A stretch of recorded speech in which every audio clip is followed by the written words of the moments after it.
Welcome, Dr. James Beckett, Sports Card Insights, here with Joe Maddalena. You may remember Joe from his origin story last week, but we're going to do dueling questions. So again, thanks sponsors, certainly, and especially Heritage, but also Huggins & Scott, Auctions, Topps Panini Upper Deck, Mike Stadium Sports Card, Burbank Sports Cards, ComC.com, and Beckett Media, Beckett Grading, Beckett Authentication. So welcome, Joe Maddalena, formerly Profiles in History, now with Heritage. I'm very excited to have you there.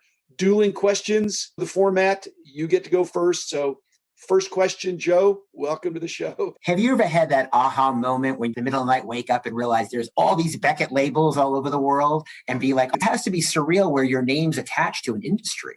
What is that like? Do you ever have that moment where you wish you didn't?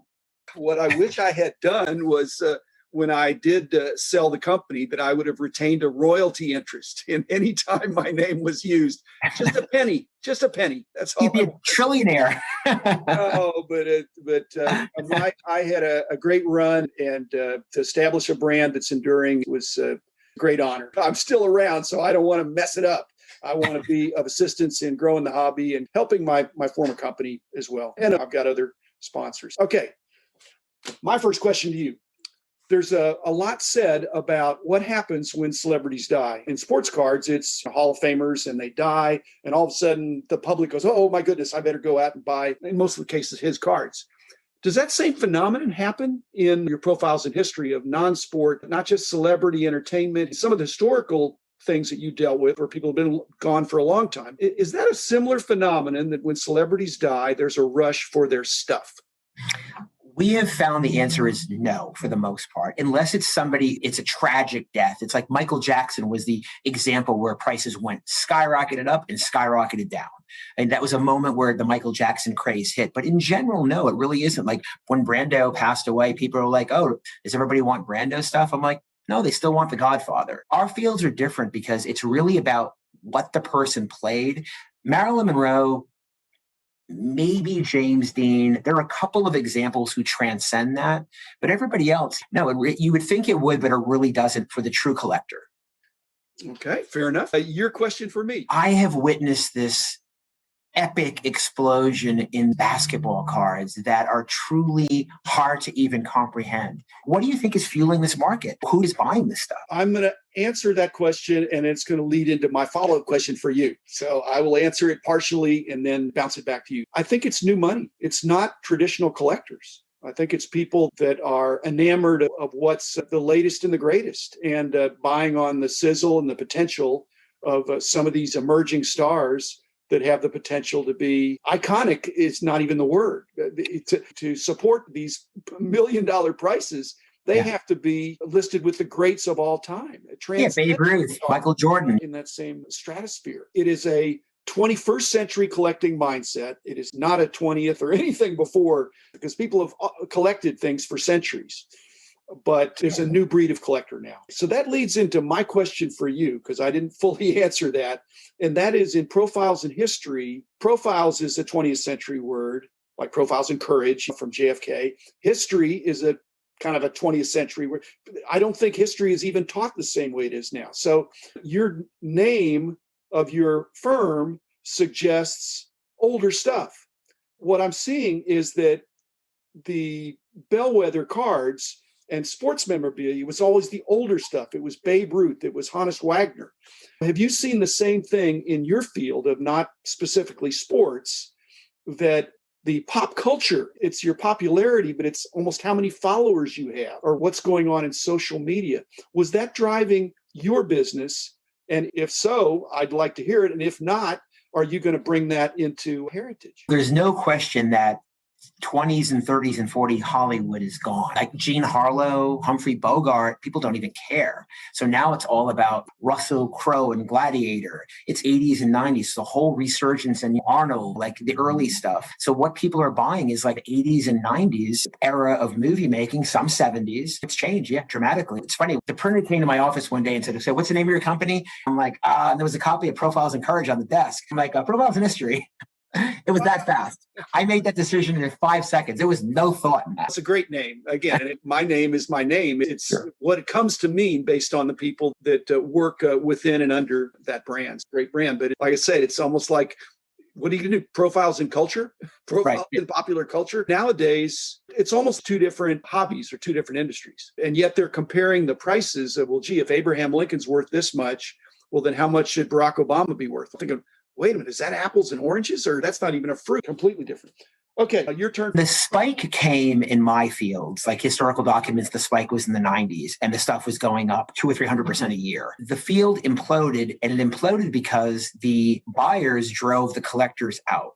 Are you concerned that these new card fields of these collector investors will drive out your core market, or is this the core market? I'm not sure how to answer that other than to say that we're on uncharted territory. We don't know. You can look back, like you said, at the 90s, but this is different. There's a lot of frustrated collectors out there that are saying, I can't collect anymore because I can't afford. Now, on the other hand, they have currency of cards that they have, memorabilia that they got for now, presumably pennies on the dollar, but they can't get what they really want. It's been a consistent lament for the 6 decades I've been involved in the hobby that I wish I'd gotten in sooner.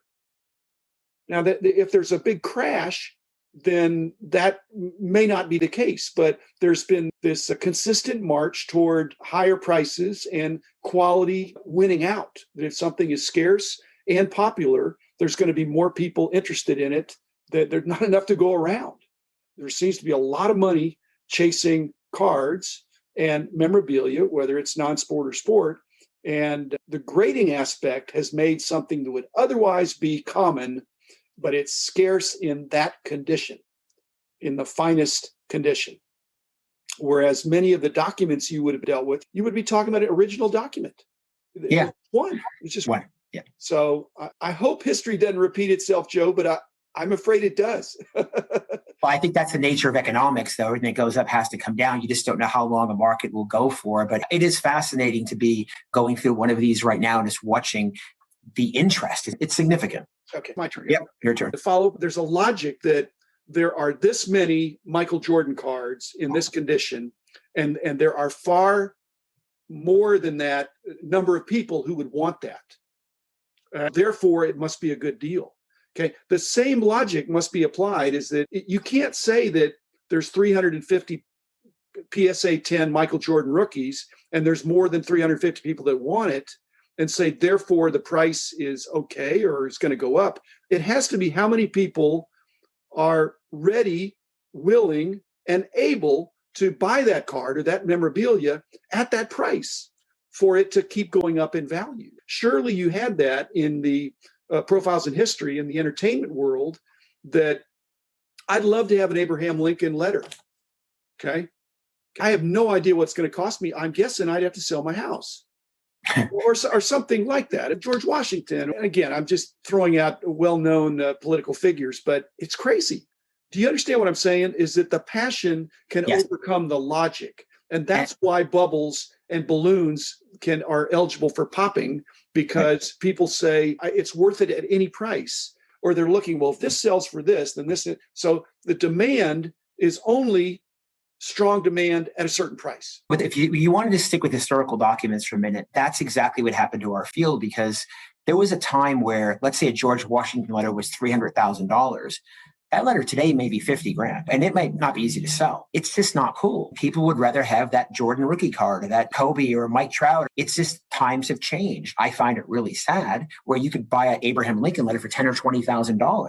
It doesn't make any sense. Now, I do see there's a trend towards grading these and putting them in holders. I see clip signatures of Jefferson. They're starting to do things with them that are making them more valuable because they're rarer, because they can grade them and quantify them. But yeah, that's what always troubles me about all of these fields, is like, maybe I'm the dinosaur now. It's very hard to understand. You can't just say this is the way it always was. I think history repeats itself, but it evolves as it repeats. Your turn for me. Okay. So I'm a friend of a friend. I call you up and you're this smart guy and knows all this about cards. And I say, hey, I've got $100,000 of my kids' money. What should I do with it, Mr. Beckett? I want to put it in collectibles. What should I spend it on? I'm a pro bono consultant. So I'd say listen to the podcast episodes that deal with those kind of things. It really is follow your passion. And if you're buying for your kids, follow their passion. If you're buying for investment, follow other people's passion. What is going to be popular? There absolutely are no sure things. I did an episode talking about comparing investing in sports cards, investing in Bitcoin. How do I know what the value of Bitcoin is going to be? But it turned out to be fabulous in 2020, the run up there. But my final point was that if you're looking at alternative investments, most of the savviest investors regard alternative investments as interesting and potentially lucrative, but do not recommend more than 10% of your invested funds being in that, in spite of the fact that the Harvard endowment does way more than 10%, but not doing sports cards. If you're putting 10% of your investment funds into something that's not margined or borrowed, then right now it would have been your best performing thing. It would have dwarfed anything other than Bitcoin in the last 12 months. But going forward, and that's the other problem, you'd think that the past performance would be a good indicator of the future performance, but there's a regression to the mean. You're really in danger of that. So, Joe, I would not take on that gig to help somebody deploy their money unless I asked a whole bunch of questions. Yeah. And because even the thought now in the old days of going back to when we were younger, for $100,000, you would have bought a collection. Good one. Diversified. You'd have bought sets. Okay. Right. There's no thought about that. The thought now is, what one card would I buy for 100,000 or two cards, 50,000 each? But would you agree that in the profiles and history examples you were giving, the highest stuff can be the most vulnerable to correction? Absolutely. Every field eventually will have an exit strategy. You either are going to go out in that exit strategy or you're going to get slaughtered. It's like you said, this could run 5 years, 10 years, 5 months. Nobody knows. It's just so hard to have a crystal ball. But like you said, we know eventually, it's like the stock market. Eventually there's a correction in everything. We just don't know when it'll come. So the $100,000, just again, conceptually, do you buy one card for $100,000 or do you buy 10 cards for 10,000 each? Do you buy $1,100 cards? You could break it up any way you wanted to. But the thought now, the new collector is saying, I want one card, one piece that's primo, that's bragging rights. And whether that's profiles in history, a document, I want to get something that I'm really excited about, that I have extreme passion about, not a collection of things that I like, okay, that might go up in value. I want something that I can show people that they can say, wow. I think buying the best is always the best strategy. I tell people when they come in, whatever you have to spend, instead of buying 30 things, buy the one best thing. If you're looking at the long term, if you have the best thing of anything, unless it's completely out of fashion, you're probably going to be okay. It's the mistake of the person buying 30 mediocre things, wishing they had the best thing. So I agree with you. You buy the best thing, but it's hard to figure out what the best thing is anymore. You know? Well, one caveat there, because we're on the same page pretty much, but I'm saying even buying the best of the best, you can overpay. Absolutely. And if people don't think that, if they think this is the best of the best, I'm surely going to be able to sell it for more in X period of time. Not necessarily. That's all I'm saying. So I don't want to be saying. And I think right. And the additional caveat, though, is these are manufactured collectibles. I think you have to add that to all of this. What I'm selling isn't manufactured. So you're talking about something where tomorrow somebody could find 20 more Charizard 10s in Pokemon, and it's going to affect the market. We don't know what's out there. Nobody knows what yet is going to come. And that's going to also, maybe that'll make prices higher. Who knows? But we just don't know. We don't know. And that's why people need to go to heritage auctions and get with experts like Joe, listen to the podcast and other podcasts too. Because I think it's a hobby of knowledge. We've heard Joe's has a lifetime of knowledge. I have a lifetime of knowledge. And if you're thinking about getting involved in the hobby, tap into some of that knowledge. So thanks, Joe. Thanks, listeners. I'll be back again tomorrow with another episode.